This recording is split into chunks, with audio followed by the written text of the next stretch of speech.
আপনি বারবার দাঁতের ডাক্তারবাবু যাচ্ছেন, দাঁতে খুব পাথর জমছে, আপনি বারবার স্কেলিং করাচ্ছেন। কিন্তু আবার দাঁতের পাথর ফিরে আসছে। আপনি এই সমস্যায় জেরবার, আজকে জানাই এর দিশা কি? মনে রাখবেন সবার মুখে কিন্তু দাঁতে পাথর জমার হার একরকম নয়। এটা অনেকগুলো ফ্যাক্টরের উপর ডিপেন্ড করে। কারো আ মুখের ড্রাইনেস বেশি থাকলে পাথর বেশি জমতে পারে। জল খাওয়ার রেট কম, সেক্ষেত্রে মুখ ড্রাই থাকবে বা অন্য কোনো কারণে আপনি খুব টেনশনে আছেন, সেক্ষেত্রে আপনার মুখ শুকনো হয়ে থাকবে। বা আপনার ফ্যামিলিতে এই অসুখটি রান করে যে মুখে খুব টার্টার বা পাথর বেশি জমে, সেক্ষেত্রে কিন্তু আপনার চট করে দাঁতের পাথর জমা থেকে মুক্তি পাওয়ার খুব একটা ভালো উপায় নেই। তবে হ্যাঁ, আপনি যদি একজন পেরোডন্টিস্ট বা মাড়ি বিশেষজ্ঞের কাছে যান, তিনি আপনাকে বিভিন্ন রকম পরামর্শ দেবেন। তবে আপনাকে কয়েকটা পরামর্শ আমি এই ভিডিওটাতেই দিচ্ছি। ১ নম্বর হচ্ছে আপনি যদি জল কম খান সেটা আপনি দেখুন। মানে জলের পরিমাণ বলছি না, কতবার জল খাচ্ছেন বা জলের খাওয়ার ফ্রিকোয়েন্সি কিরকম? আপনি জল খাওয়ার ফ্রিকোয়েন্সি বাড়ান, যেন আপনার মুখটা শুকনো না থাকে। যদি আপনার মুখ লং টার্ম শুকনো থাকে, তাহলে কিছু মাউথ ওয়াশ আছে, যেমন কার্বক্সিমিথাইল সেলুলোজ আছে। এই ধরনের মাউথ ওয়াশ দিয়ে ২ বার বা ৩ বার কুলকুচি করুন। এর পার্শ্ব প্রতিক্রিয়া নেই বললেই চলে। যেন আপনার মুখটা ময়েস্ট বা ভিজে থাকে। যদি ভিজে থাকে, সেক্ষেত্রে কিন্তু আপনার দাঁতে পাথর তৈরি হওয়ার রেট কমে যাবে। আপনি দেখুন, আপনি কোনো মাউথ ওয়াশ কোনো এক সময় কোনো ডাক্তারবাবু দিয়েছেন, সেটা আপনি কন্টিনিউয়াসলি ব্যবহার করে যাচ্ছেন কিনা? যদি আপনি এটা এরকম করেন, এক্ষুনি বন্ধ করুন।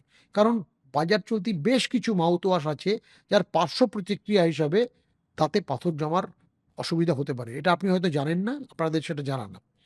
আর এরপরেও যদি এরকম হয় যে আপনার আ পাথর জমার সমস্যা কমছে না, সেক্ষেত্রে আপনি টুথপেস্ট চেঞ্জ করে দেখতে পারেন। আমি সাধারণত কোনো টুথপেস্ট দিয়েই মাজার জন্য খুব একটা পক্ষপাতী নই এবং খুব একটা টুথপেস্টের ব্যাপারে বলিও না। তবে আজকে আপনাদের জানাচ্ছি, যদি আপনার টুথপেস্ট আপনি মনেই করেন যে টুথপেস্ট দিয়ে আপনি কিছু কমাতে পারেন কিনা, হ্যাঁ, বাজারে কিছু টুথপেস্ট আছে যার কম্পোজিশন হচ্ছে পাইরোফসফেট।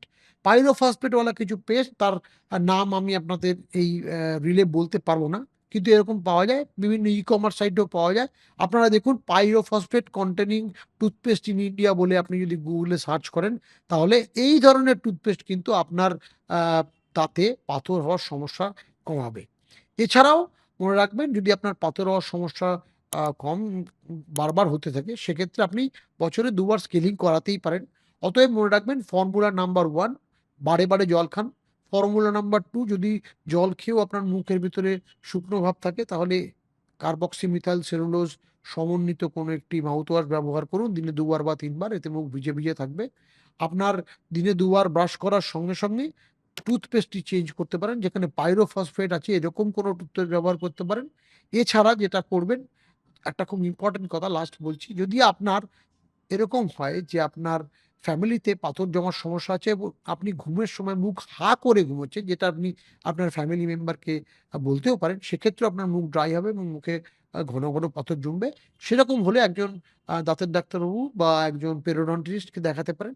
বা সেক্ষেত্রে দেখতে হবে যে আপনার মুখ কেন আ হা করে আপনি ঘুমোচ্ছেন, সেটা সলভ করলেও কিন্তু বারে পাথর জমা সমস্যা থেকে আপনি রেহাই পাবেন। অতএব বারে স্কেলিং করিয়ে যদি পাথর আপনার কন্টিনিউয়াসলি জমতে থাকে, আপনি এই সমস্যার সম্মুখীন হন। যে পদ্ধতিগুলো বললাম, এইগুলো করলে নিশ্চয়ই আপনি এই সমস্যাকে অনেক ক্ষেত্রেই কমাতে পারবেন।